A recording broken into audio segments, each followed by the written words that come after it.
Welcome, everyone. Thank you so much for joining us. Welcome to Gameloft Roundtables. This is the very first time we do a digital roundtable for you guys, and I'm super excited because it's one of the topics that I'm really fond of or really care about the most. So I'm Natalie. I'll be co-hosting this session today with Angela. I'm the brand content editor at Gameloft. And we have a wonderful set of speakers with us today. But before we go into it, I just want to let you guys know that we are pre-recording this session, as you may have noticed. But do leave your comments because we are online. We'll be answering your questions. So if you want to share your experiences, ask us questions, or just say hi, go ahead and do so.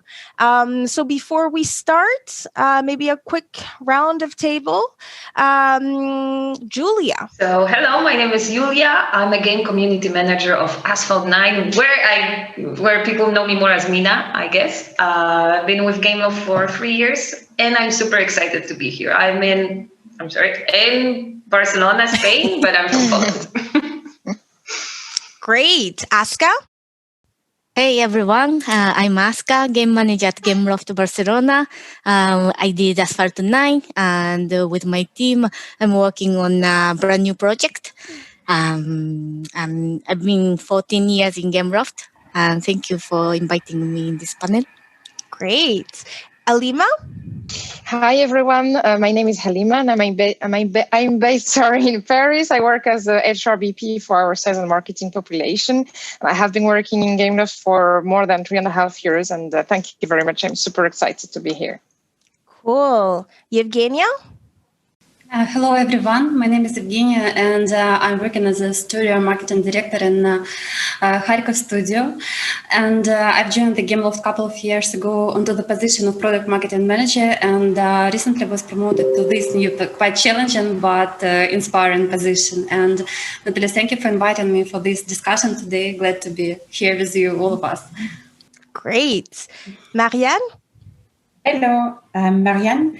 I'm in charge of the ISOPS team, which stands for Infrastructure, Online Gaming, Security. So a big department, which is the worldwide spread, but I'm based in Montreal, in Canada. I've started in Gameloft 14 years ago in Argentina, in Buenos Aires, and then I moved to Canada. And so this is where I am now. I'm very glad to be here with you. Nice. Laure? Hi everyone, I'm Laure. I've been in Gameloft for 7 years, almost 7 years, and I'm in charge of all finance topics within the company worldwide, and I'm super happy to be with you ladies today. Wonderful. Sonia? Hello everyone, I'm Sonia. I'm based in Paris. I'm French also. I'm heading the Human Resources organization. I've been at Gameloft for 1.5 years, and I'm grateful for being invited today to this discussion, Angela and Natalie. Thank you. Great. All right. So now you know all of our speakers. We are going to go straight into our first theme.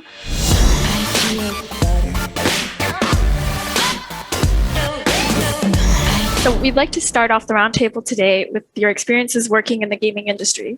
Our community was really interested in learning about some of the challenges you faced or personal hurdles you've had to overcome to get into the industry. So I'll take this one. I'll start. Well, actually, I think the biggest hurdle is being not a video gamer. Being a woman has never been an issue. Before I joined Gameloft, I worked 10 years in the nuclear industry, so super male-dominated industry as well. And actually, in Gameloft, being a woman is really not an issue. Not being a big fan of video games, not knowing the video games are probably more an issue. So I'm working on it, though. Not enough, probably, but I'm trying. But that's great to hear, though, that you being as a woman hasn't been necessarily a challenge for you. Not at all. Not at all. Yeah, I can confirm, and even for very technical teams, such as my department, being a woman, in fact, it's almost a chance because there are so few women that people are happy for a more diverse environment. So it has never been a challenge, maybe more even on the contrary. It's true that the industry is rather male-dominated, but Gameloft in its DNA is very diverse, not only in terms of men versus women, but in terms of nationalities, as you can see, or locations, or anything which makes us so different and so rich at the same time. So Sonia, you were saying how there's still more men than women in the gaming industry. Yes, this is true in general. This is what we see, and I think here today we share the conviction that women can do as good as men, and we want to encourage women to apply, to show their passion, to show their interest. I'm personally convinced that we will gain a lot from enriching our diversity even further. Right, definitely. No, I totally agree. I was interested in learning about maybe from a more game development perspective. So Aska, I know you're a game manager, and I was wondering, I don't personally know a lot of game managers who are women, and so was it difficult for you to get into this position? How was it for you?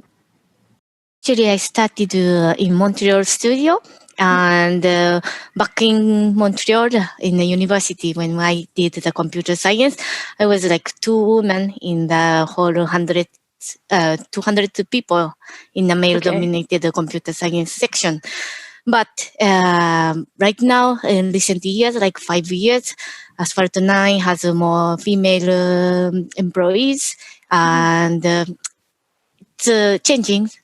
The 80s is changing, and I think I never had any problem with Gameloft having a woman or cultural difference. I'm from Japan, and I moved in Canada, but yeah, everything was smooth. Everything changes with the 80s, I think.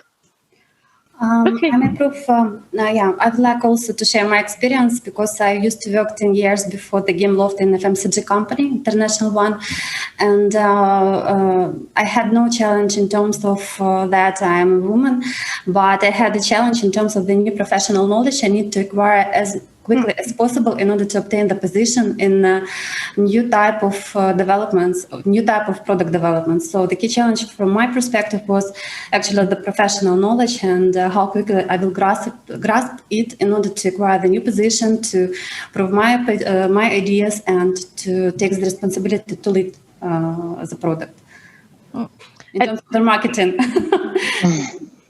Just in my own experience, I completely agree with Laure. I mean, since I have joined Gameloft, I have never faced any challenges being a woman, and actually I have even faced more challenges in my previous experiences working in a recruitment agency when our clients have different needs, and in the background they were telling us that they prefer, for example, a male or a woman or whatsoever. So, but yes, definitely working at Gameloft, probably because from what Sonia says, because we are so international and so diverse, this is really the Gameloft's DNA. I mean, it's one of our value, diversity, but it's really true, and I think that we today are like the concrete example.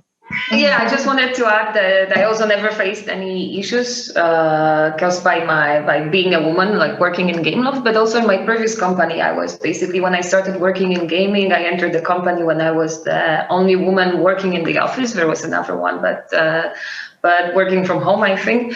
And the thing is, was me, 16 guys, and in the end, I really felt good also in this company. So it's not. I mean, it's great that in Gameloft we have it, but I think that in other gaming companies, you also might be, very lucky with that and actually have a very good working environment, no matter if you are a male or a woman. And we were just adding on that, we were discussing that like the situation is changing and evolving. I mean, just as a small anecdote, like in my team, we tripled the number of women like in the last 3 years. So we started from a very low number, I'm in IT, but we didn't choose especially to hire women. It's just that it turns out they were the best candidates for the position that we were looking for. So even if the very technical position that we may have, we have more and more female candidates, which is something good that will help more globally for more diversity. And we have more and more teams, as Aska was saying, like with maybe not equality between men and women, but at least going towards that inside our game teams. In Montreal, it's the same. For sure. That's super great to hear that there's definitely an improvement, even though it's not perfect.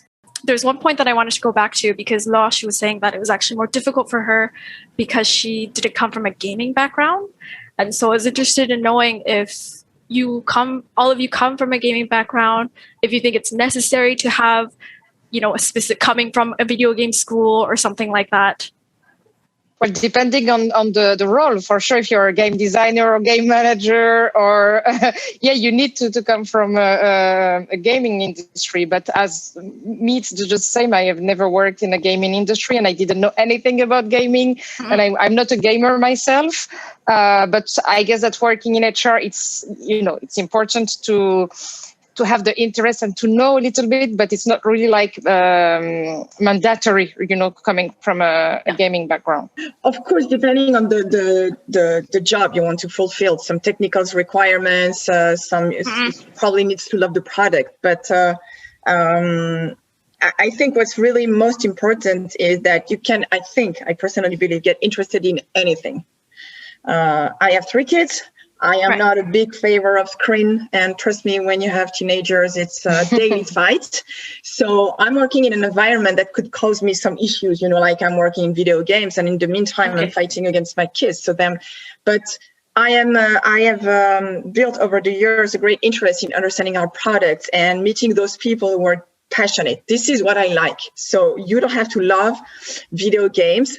If you're interested in people, you'll find great people in video games because they're passionate about what they're doing. And I love hearing them talking about their product. And I would like to have more time to know more, but I'm dealing with finance. So that's not a big deal if I'm not a video game player. Right. So even if you don't have like a background in gaming or a particular strong passion about video games, there's still a job for you in the industry, right?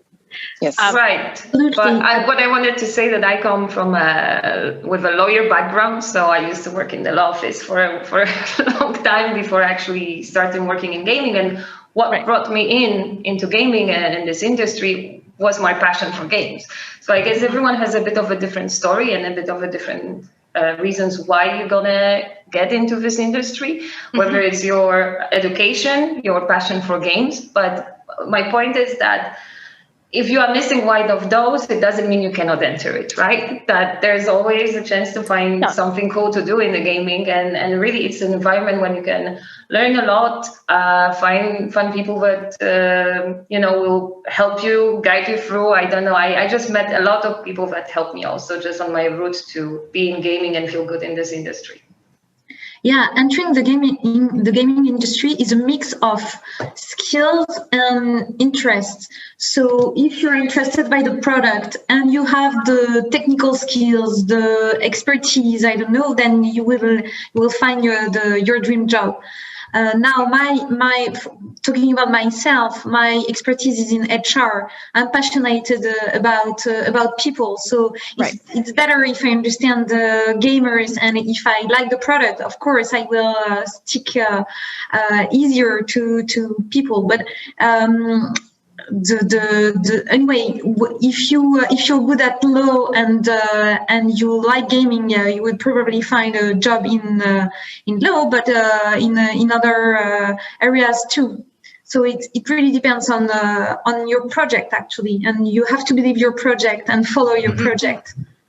And I think a lot of people forget all the types of different jobs that there are within a gaming company, because it is a company. Definitely. So you need people in finance, you need people in accounting, you need people in legal, you need people that handle your office. You need all sorts of different profiles. So it's not just for programmers or for developers. It's for everyone. And I think that I totally agree with Laure when she says that one of the hurdles to overcome isn't necessarily being a woman.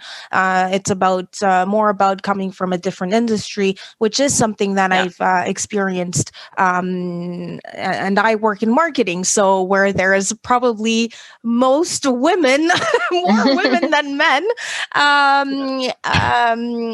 But yeah, coming from a very different, not even that much of a different industry, because I came from a very tech industry, but more on the hardware side. Oftentimes, it's been a bit of a challenge, and it's also about educating the people around us about transferring skills, and that the fact that you come from another industry is actually a really good strength for you and for the people around you. Hi. In my team lately, we welcome people from PR agency, from pharmaceutics, and from tourism. So like nothing to do with gaming.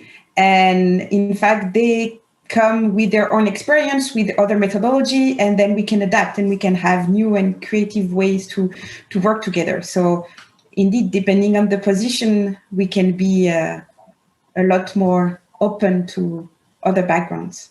And this is part of diversity as well. Yeah. Coming from different backgrounds. Exactly. So a question that we got from the community was if the gaming industry is a good place for a new mother. And so how is the work-life balance? How has that been? Because I know a few of you are mothers as well. So I can start if you want. I've had my 2 kids while I was working in Gameloft. So okay. I've started without having kids and then having 2 kids with them. It's more than a personal issue, how you feel with your work versus how much time you spend with your kids. So it's not so much something that the company can do, but more as an individual, how you manage your own balance. But I felt supported by Gameloft, and especially for my second one, I was able to go back for a few months working 3 days per week, because I wanted, I didn't want to go too soon and didn't want to go fully back either. And I was able to do that. And this is something that I really appreciated from my employer to be able to do that. Maybe I can completely give my point of view. When I got hired in Gameloft, I already had my 3 kids. Okay. And I totally agree with what Marianne said. Actually, it's a personal issue. I mean, I never felt any conflict, between my work and my kids while I'm in Gameloft. But when I was a young mother, I had a conflict, which was personal conflict, where I felt when I was at home, I should have been at work. When I was at home at work, I felt should be with my kids. And as it goes, you find your way of organizing your own limits. You need to make choices, but it has nothing to do, I think, with being woman and mother. We all have to do with choices. So no, the biggest conflict for me is to work in the gaming industry and having some limits on my kids' screen. Don't know what you're talking about. This is the conflict I have. They don't understand. I live the same. I mean, I'm a mother too. Sorry, Halima. No, that's okay. Too, and I found it difficult to be a young mother and work at the same time, but it was really personal. I mean, I felt like I needed to be at home when I was at work, to be at work when I was at home. It was difficult for me to find the limit. It was not, I was not at Gameloft at that time. And I feel like Gameloft has a role to play in the mothers to feel good, to go back to work and to accommodate it if necessary. But being a mother today at Gameloft, it doesn't change, I think, from not being a mother or from being a father, actually. Yeah, and I definitely think as well, and I completely agree here, is that really like this kind of the mental load that comes with maternity. And definitely, the kind of your own blockers that you put to yourself, as Laure was saying. I mean, it's not being in Gameloft, my work-life balance. I completely have it, but I suffered from it when my kids, I have 2, were younger. In my previous company, I used to work 4 days per week, but it didn't work out because how can I say, I put to myself too much pressure that it was not. It was I couldn't support it anymore because it was too much for me, because I used to work 4 days and one day I was with the kids, but I was all the time with the laptop or with the mobile phone checking my emails. But again, that's my own blockers that I put to myself being a young mother. So I don't think it's because of the company, the industry, but much more what us mother, we put the pressure that we put to ourselves. Because we have to be everywhere, actually. Yeah. But where does that, so I'm going to be the devil's advocate here, but where does that stem from, right? It also stems from society, because I remember being in certain discussions with peers. So I have, thanks to my mommy, I have this perfect face. I mean, not perfect face, but the perfect skin. So I look much younger than I am. And I could feel that there was a certain pressure from not only from men, but also women. And of course, this not being in my current job, but when I was way back almost 10 years ago, there was a certain expectancy that at some point, if I was going to have kids, but I did have to work very hard, and I was hearing all of these horror stories of friends of mine or colleagues that would didn't want to have kids because they were scared to lose their job, or they were scared that when they would come back, someone would replace them and no one would tell them, and that it would end up in this very difficult moment for them and the company as well. So I think I agree with you that we put a lot of pressure on ourselves, but that pressure doesn't come on its own. It's also part of the environment, right? So it's just a small anecdote, but I have been promoted each time I went back from maternity leave without asking for it. So that's great. Sometimes it can go in unexpected ways. Yeah.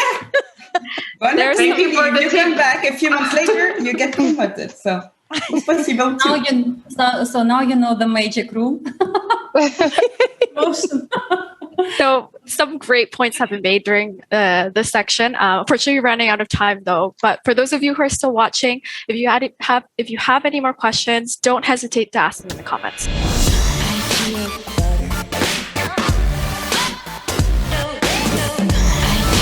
All right, so on to theme number 2, which is women and the game. We got a lot of questions from our community, and one of the recurring questions was about what are the differences that we've seen between male and female players. And maybe on that note, Julia, from your point of view as a community manager and knowing really well what your gamers around Asphalt 9 are fond of, and actually having so many stories with them that you've shared with a couple with me as well. What can you tell our audience? I'm gonna say from 2 perspectives. First will be my perspective, which is basically I grew up with my brothers. We played a lot of games, and I think it wouldn't be exactly fair from this point to say, oh, girls like this kind of games and guys like this. But obviously, statistically speaking, there are genres and types of games that attract male more than female. So I was, for example, always more passionate about adventure games, while my brothers were more maybe into shooters, which was not my type of thing. And one thing that I think I developed because I was growing up in this kind of gaming situation is that I became very competitive. And I don't know, maybe it's because I always wanted to prove myself that as a girl, I'm not worse than them in any kind of a game. So I guess just through my life, I became a very competitive player. Is it something that happens to all the girls that play? I guess no. But what I did notice in my community is that female players really tend to be super helpful. They really like to share their advice. that they are the ones that sometimes, like in my Discord channel, and I'm gonna do a shout out here to Pancake, which was like a girl who was really always giving advice to everyone, always helpful, always really, telling them about the details about the game and how to make the things better, how to improve their times. So what I've seen is a bit of this nurturing thing in my female players, that they really do try to help a lot. When it comes to the other things, I don't know. I really believe that it's so personal, but I don't like to divide it between male and female, and that these are the differences.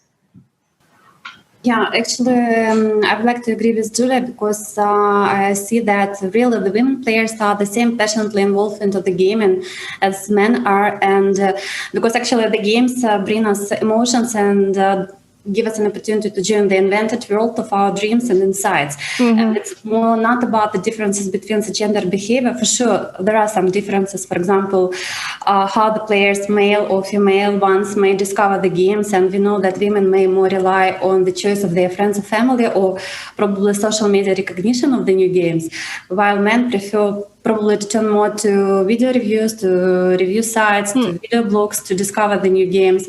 And as Julia mentioned, for sure, statistical data may say that men prefer more shooter, strategy, adventure games, while women prefer a broader genre of games like simulation, puzzle, arcade games.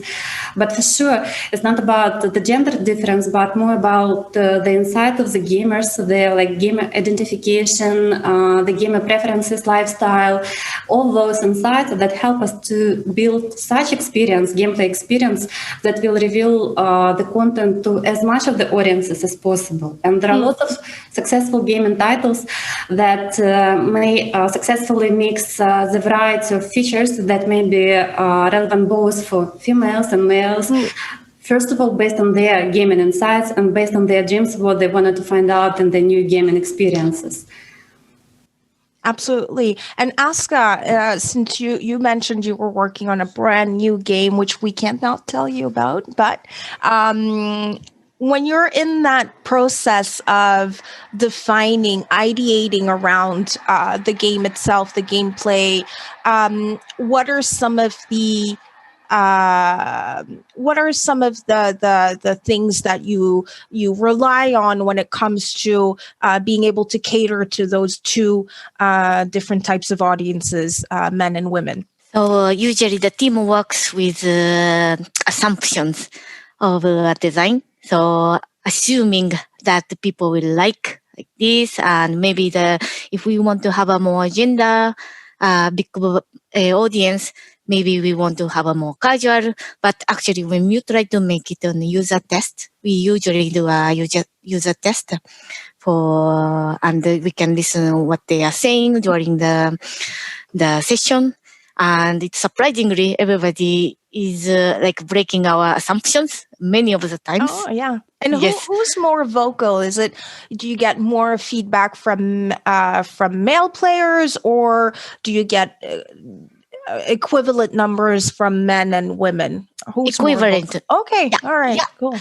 Yeah. Actually, we thought our target is less casual and more mid-core, but a lot of mid-core players are actually women. And I agree completely with Julia that we cannot just define with the gender. It's really background, and Yeah, it's really old school actually to just look at the gender, right? Yeah.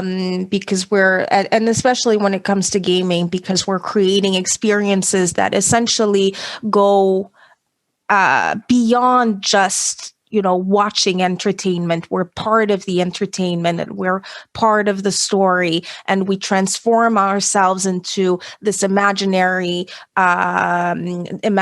persona that we have for ourselves. So I agree with you that it goes beyond gender, and gaming really relies on some of the feedback that's really personal in order to craft the best experiences.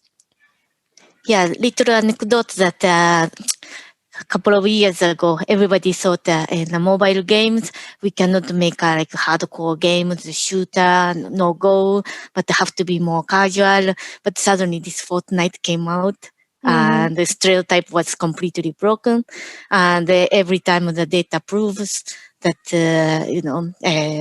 there's no myth around what kind of things that people are trying to look for. Yeah, exactly. Right now, There's no limit to what young girls today might be interested in. And when we're feeding them these dolls and whatnot, usually we see that, girls and boys will like the same things, but for different reasons or from a different angle, which is also interesting and which is important, I think, as we're developing these gaming experiences.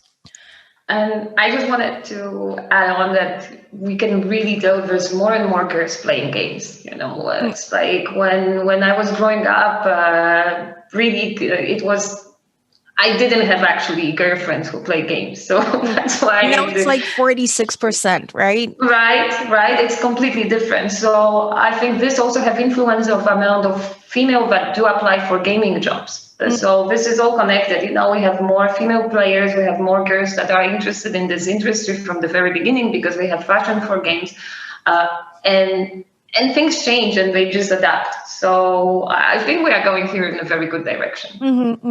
And this segues well into one of our other questions from the community, which is around how can companies like our own impact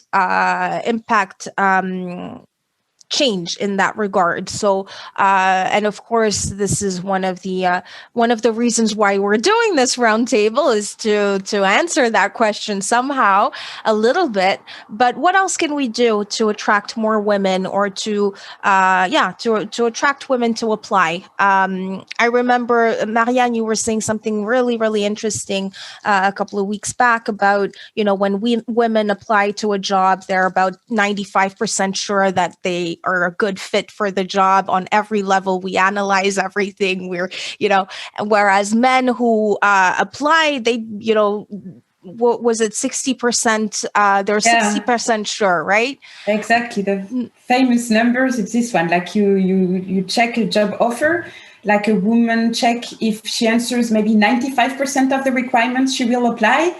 But a man will apply if he checks 60%.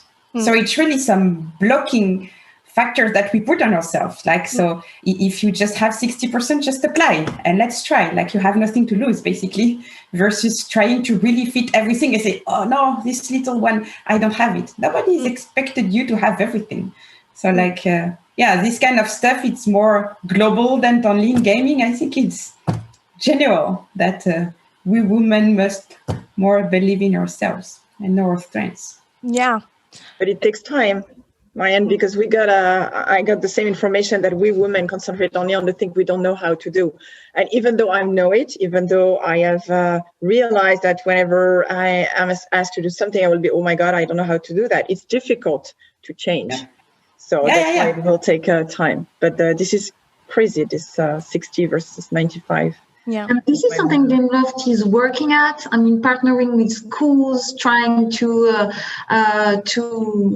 talk about our jobs or the way we craft games, etc. So this is something we are working on, and we shouldn't stop here because it's not finished and it's not just about us. It's about the whole industry. It's about the schools, the universities, which must, I think, which have a role to play in sending the message to the girls, the women, that it's okay. They can do the same career than the men. Absolutely. And I think, now it's also been I believe there's been a moment where gaming wasn't either thought of something very serious to get into straight out of university. I think there's a whole bunch of people that do think that gaming doesn't result in much, but we do see it in the numbers, in the esport numbers, in the number of players, in the way that gamification education has become one of the most effective levers of marketing, et cetera, et cetera. Sorry. So it's really important that schools, as you say, kind of get into it as well, because there's so much that there are so many different types of jobs within one company itself, in gaming anyway. But also gaming, you have perceptions regularly that it's associated with tech. So yes, it's creation and it's innovation, but it's also tech. And I think we are still suffering from some prejudices about girls and techs. When you're a little boy, you say, hey, you could become an astronaut and this is your role model. And as a girl, we will talk about a different kind of job, like teacher or nurse. All of them are very important, astronaut, teacher, and nurse. But you don't it's as if tech is not for girls. And this is not true. Tech is fun and tech can be for everyone. And this is maybe some of the prejudices that we can help fighting by saying that you can start from the beginning. So I'm just in my case, I'm in charge of maybe one of the most tech departments in Gameloft, and I don't have a technical background. I learned it. I have a background in management, and I learned and I asked questions, and out of curiosity and asking more questions, and now I feel I have a technical background almost, but I didn't when I started. So there is no blocking points or no wall between girls and techs for sure. And I think, I know it might sound a bit like a cliche, but in the end, I think the best thing we can do, apart from having panels like that, is to really do our job the best we can, kind of show that we are awesome, that we are just awesome to work with, and show how good. Yes, but that's empowerment. But I know it's very simple, but I really like the women I work with in Gameloft, or these are super professional. Everyone is really on top of their game, and I think this is the best you can do as a woman working in any industry. It's just to show how great you are at your job, and when we do it, people will notice it, and they are noticing it. I see it in my example, and I hope everyone else in this panel feeling the same. So I think we need to promote, to tell the story around this community of women, ambassadors of the gaming industry, to show their successes and probably, sometimes fails, but again, successes, to show the true story, how to build your career, how to make the first step. And so it's about also the promotion and giving the visibility of the women, their stories, their steps in the gaming industry, and different type of the roles, from tech to marketing, HR, absolutely different types of the professional knowledge. And as you mentioned before, it's more about the passion and the dream you have to grow in any field of industry role which you will choose. I'm just thinking about one more idea. For example, internship program, it may really help both the women who wanted to enter the gaming industry to develop the necessary skills and to acquire the positions in a new type of professional knowledge, like gaming, but also I'm thinking what would be the continuation of the internship program. Probably it could be the program that helped to grow the talents and in future to acquire the leading positions in the company. As Mariana mentioned, without specific technical background, she managed to obtain the management leading position because of set of the skills that may be even required behind the hard skills. It's about the communication, negotiation, making the decisions, giving the agility into the transformation of the business nowadays. And I know that there are the companies that have such programs to grow the talents and even to collaborate with other companies, more tech companies, in order to grow the women in developers' position.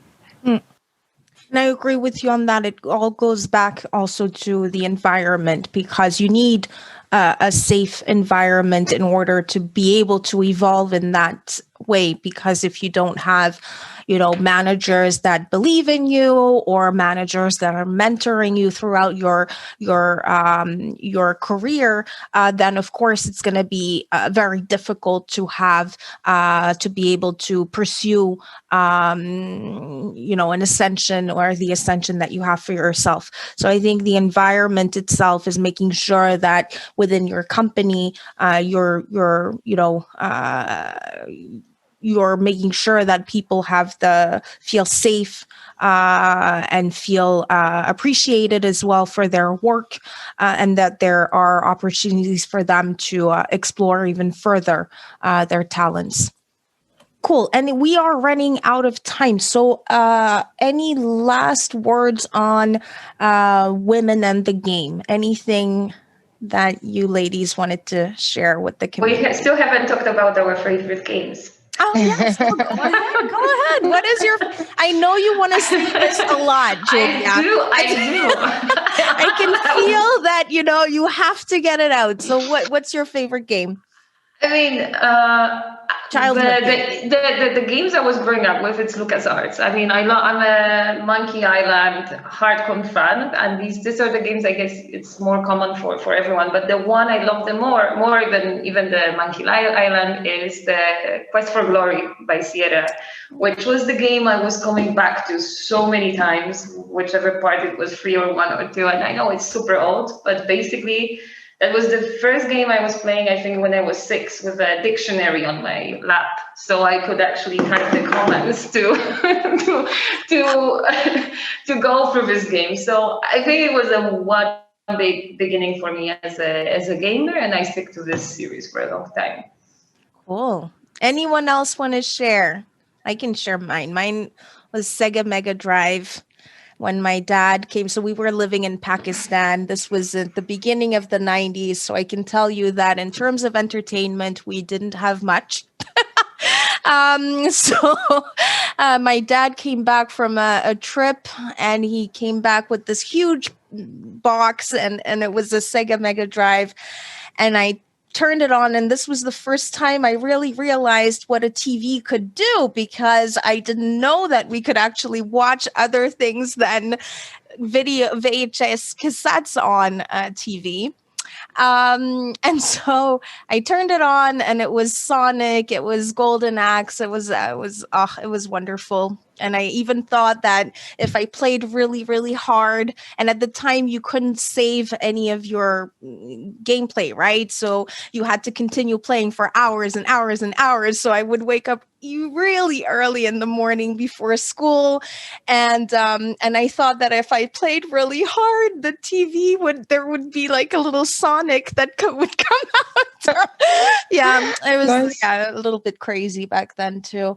But yeah, that was my favorite game. When I was a little girl, I got surgered. I had to get a surgery of the knee. And my dad at that time, he used to do a lot of things with his hands. And one day he brought many things. And the day after, it was a PC assembled. And he had two video games. It was back in the 80s. I'm sorry, I'm a bit old.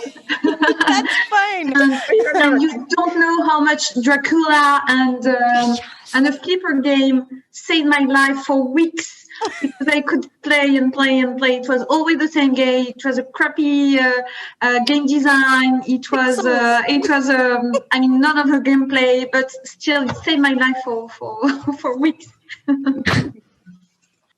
I was a fan of a little puzzle game called Squeak. I'm sure nobody heard from it. So you were a little cute creature. You had to go through tiles, and by going through the blue tiles, you were painting them in pink. And so, but you were, by doing that, so this was your objective. You had a limited time to paint all of the tiles from blue to pink. And you had to fight against monsters. Like you had ghosts and you had moving monsters and everything. And there was a music that was so strong that I still remember it. But it was very fun. But it's, small one. And we were competing about who could go to the highest level, because same like you go, and when you lose, you have to start again from scratch. And it was hard competition with the family. Nice. And just That's one awesome. thing on the music, I think the best video game music was certainly from the 80s and 90s. Let's just, everyone out there, take a minute to remember these tracks. They were amazing. I think that's a great way to wrap up this section. You got to go listen to the music, the retro music of games. All right, cool.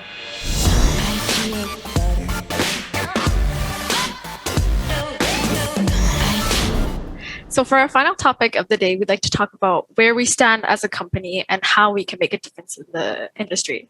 So Sonia, maybe you should start first. Yes, of course.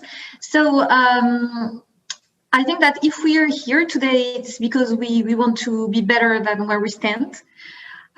Still, where we stand is a bit better than the rest of the industry, since we have a rate of 25% at Gameloft of women versus the rest of the industry, which is below. Still, we are a bit far. That's great, but we are still far from an equal number. And so for this, there are multi ways to improve. And the fact that the reason we are here today is that we want to promote the same equity between men and women, as we do for the rest of our diversity. Actually, do you think there are certain things that we can do to push this number a bit higher than 25%? There are many things we do today. There are many things we're working on. In terms of things we do, we have many locations at Gameloft, and almost all of our locations are really going into this objective to attract first more talents, and then have a more inclusive environment. So inclusiveness is really what drives us for this. Partnering with schools, with associations, with talking in the media, welcoming women, as we want to welcome any talent in the industry, actually. But I think it's kind of like collective effort, because obviously the numbers are getting better, which is good, but it will definitely take time, because as we were saying, it's a matter of really promoting as well what Julia was saying, like really opening as well the gaming industry on the games for girls, because we put ourselves, that the same as we were saying, like being a mother or being a woman or being a girl, it's like we're putting barriers to ourselves. And that's why I think it's definitely like a collective effort. It will take time. It's a kind of education, not only school education, but us as parents as well, educating our kids, not putting barriers to them. For example, as what Julia was saying, she was the only girl in her environment playing games.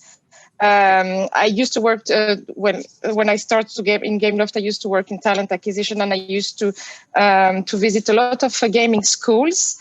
And I could see from one visit to the other that the numbers of girls were growing, which is really good. And even them, they were kind of really inclusive, and then wanted girls to come and join. But it was not easy, because that's what we were saying. Girls, we put barriers to ourselves. So that's why it will definitely take time, and a collective effort has to be made for everyone. I think definitely it's girls supporting girls is a huge thing. And so coming off of what Julia said in the last section about how female gamers are really supportive of one another, I think that's definitely having solidarity, I think, is super important, not just among women, but among, our male colleagues as well. So having male allies. And so.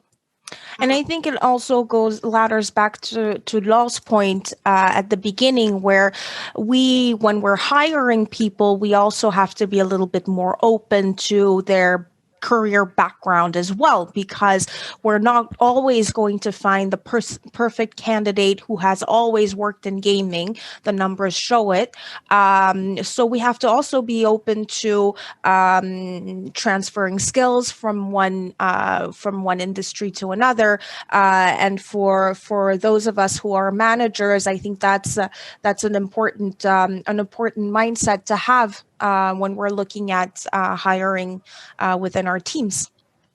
I would like to reassure you, Natalie, also because there are new jobs every year. I mean, who knew about UA or that kind of jobs a few years ago? So this is something we must do. And I agree with you. The more we open, the more we have to gain from that. Is there anything else, anything on a personal level that you think that maybe we could be doing to get more, especially younger women, to enter the industry? Because, you know, there are these barriers. So how do you think we could kind of help bring these barriers down? I think, sorry, this kind of roundtable, it's one of the great examples where we can show that we all have different backgrounds. Some of us are passionate about gaming, others became or are not, and it's fine. And that we shouldn't have prejudice against this industry. Like it's not an industry for men. It's an inclusive and open industry, and especially in Gameloft, I think that we have that. And so we need to show it. We need to be able to show role model. We need people to be able to identify with famous gaming players, with famous gaming leader protagonists in the game, and with famous gaming employees, like or managers or directors or game managers. And like with all of that, we'll fight the prejudices and have more women with less barriers and be able to embrace these careers and then apply and come here. And Laure, you wanted to say something? Yeah, I just wanted to share my own, and it's really personal, that I think we women, and we touched this a little bit earlier, we have preconceived ideas. I mean, I can tell that nobody ever told me you shouldn't go in the nuclear industry because it's a male-dominated industry, or you shouldn't go to video games because it will be. This is the own idea that probably have been carried on for a long time, but I think sky is the limit.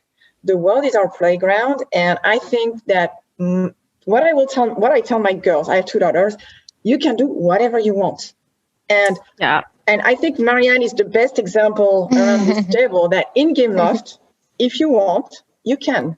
I mean, really. So my personal take on that is I will help fight any bias we could have. And the bias is being, for instance, making a choice between work and being a parent, between, no, it's a male thing only, or we need to question what we're bringing on the table without even being aware of it. And I think this is what I will give my daughters, and trying to testify if somebody asks me, how did you do that? I don't know, but I can tell you that nobody ever put me any barriers at any time. So, and in Gameloft, there is room. Women, men, whatever country. Yes, so please come join us. Don't think too much and just go for it. Dive in it. Exactly. Don't overthink. Don't check all of the points minutiously. Just apply. Just take the risk. Yeah. Cool. Anyone else want to share anything? And of course, online, guys, if you want to ask us questions, please do. We're still answering everyone's questions. And of course, if you want to share your own experiences as well, please do. We're more than thrilled to have you guys as viewers. And maybe a last one that, again, the most important, I think, it's like the willingness to learn. It's like the curiosity. This is what makes your job interesting. And this is also what makes you progress and learn new stuff and be enthusiastic about what you do. And so at the end, it's not so much, yes, of course, you need to come with skills. We need experts in their domains. But what will make the difference, like even medium term, it's like the attitude and the curiosity. Yeah. And I think, I mean, this is why I stayed in Gameloft for 14 years, because like basically I always learned something new. I always met great people, and this is what makes my, you know, I start the morning and I'm smiling because I'm happy to work here. So yeah, I want to maybe go to this because this is how I feel in gaming industry. You know, as I told before I worked in law, and it's not that I hate law or I hate the industry, but honestly, the freedom that working in gaming gives me, it doesn't compare to my previous job experience. You know, there's no dress code. Everyone is very laid back, and it's really not something like, oh, we are lazy, we don't do anything. Obviously, this is not the thing. My point is, it's a very different industry from what I worked in, and I guess some people might like working in a different environment. But to me, working somewhere where you can really express yourself, you are not judged by so much by the way how you dress, what you do on every basis. You can just go to work, do your job, enjoy it, talk about the games with the people around you who also like games. It's awesome, right? I mean, this is great. And so I think this is the message we should really move into the world and tell the girls that if you want to work in this environment, this kind of environment, gaming is for you. Well said. You inspired me for the thought that the relations with the Gameloft, it's about the honest relationship, because it's about your knowledge, it's about your ambitions, and it's about how you prove your knowledge and your ambitions to acquire those that role in this business. So on my experience, it's about the honest relations with the Gameloft. So just brought this, catch this idea in my mind when you talked about your experience. I can share mine as well. Yes. So personally, I didn't speak very good English, and even I didn't speak French. But when I went to Gameloft, my interview was French. So a little college, it worked, and I guess people try to understand me. And yes. So a little bit college, I think it can make a difference, like Marianne was saying. And also, it's the people are so talented, and once you get in, you learn so many stuff. And also, it's a very challenging environment, but you see your colleagues are very ambitious of what they are doing, and they are proud of what they are doing. So we are all together, and if you want to challenge, join us. I think that's a great way to end off. Yes. Because you gotta be courageous. Just go for it. And we're not scary, we promise. So go ahead and apply. There is no, I mean, true. Beyond Aska's testimony on going to an interview with a French guy not speaking French, this is courage, definitely. But in the imagine now it's Spanish. Just don't be shy. No limit. And the only thing is you need to dare to trust yourself, and then others will trust you, and that's the only thing we can rely on. I mean, you have value, you have skills, you have passion, you have. If you're ready to share that, we're happy to receive it. Okay, so that wraps it up for our third and final theme of the day today. I want to thank everyone, all of our wonderful speakers. You ladies were amazing. I want to thank also all of the viewers who are watching, and just two last things. One last thing being, we are collecting feedback from the community. We are answering questions. We're still online for another 30 minutes. So if you have anything that you want to share with us, if you want to ask any questions, please do. One thing that I didn't say is that the 3 people who will have asked the best questions will be getting a chance to meet some of our Gamelofters around the world in the field of your choice. So let's say if you want to meet someone because you're interested in doing accounting at Gameloft or doing web design at Gameloft, you'll have the opportunity to meet with some of our Gamelofters, ask them any questions you might want. So keep interacting interacting. Keep talking to us. We're here and we're taking everyone's questions. The second thing before we go, Julia wanted to share something with you all. She wanted to tell the world who her inspiring figure is. So Julia, please do. She's been pinging me all over the place for this. First of all, I want to say I usually don't have any kind of figures, in outside of my real life that I admire. I mean, there are people I obviously admire, but it's not that I'm crazy about it. So honestly, the female I admire the most and are actually my friends. And one I would like to give a shout out to is Rita, who I worked with, because she seriously inspires me. She's such a good coworker. She's awesome, she's helpful, and she's the great gamer. Like, we talk about games all the time.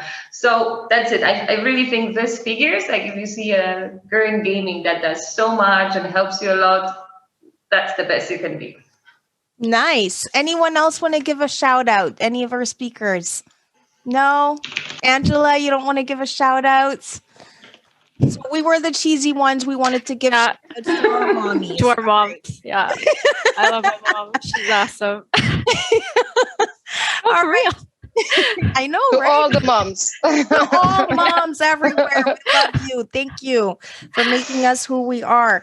All right. So before we go, a special thanks to Carrie, Steph, Savannah, Nazrin. I hope I'm saying your name correctly. Kareen, to name a few. Thank you so much for dropping your questions. I hope that the session was helpful for you, ladies and gentlemen. And we really hope to see you sometime soon amongst our ranks. Thank you so much for watching. Stay tuned for more. Keep liking Gameloft. Keep following us. We have a ton of great stuff in store for you guys this year. So game on, and we will see you very soon. Bye. Thanks. Bye.